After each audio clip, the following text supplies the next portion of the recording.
नमस्कार आदरणीय शिक्षक वृंद आणि माझ्या प्रिय मित्रांनो, आज आपण अजित पवार यांच्या जयंतीनिमित्त एकत्र आलो आहोत। अजित पवार हे महाराष्ट्रातील एक प्रसिद्ध राजकारणी होते।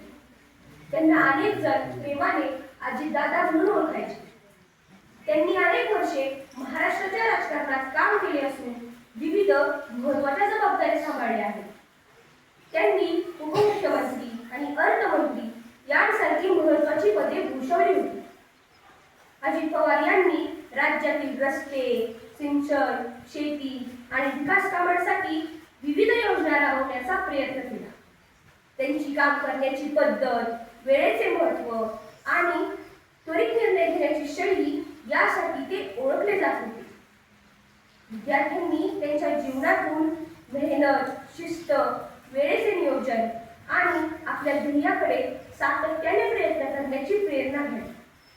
कोणत्याही क्षेत्रात यश मिळवण्यासाठी प्रामाणिक परिश्रम आणि चिकाटी आवश्यक असते, हा संदेश आपल्याला त्यांच्या कार्यातून मिळतो। तर अशा महाराष्ट्राच्या राजकारणातील महत्त्वाच्या नेत्याचा 28 जानेवारी 2026 रोजी बारामती येथे विमान दुर्घटनेत दुर्दैवी मृत्यू झाला। तर अशा अजितदादांना आपण सर्व मिळून मनापासून विनम्र अभिवादन करूया।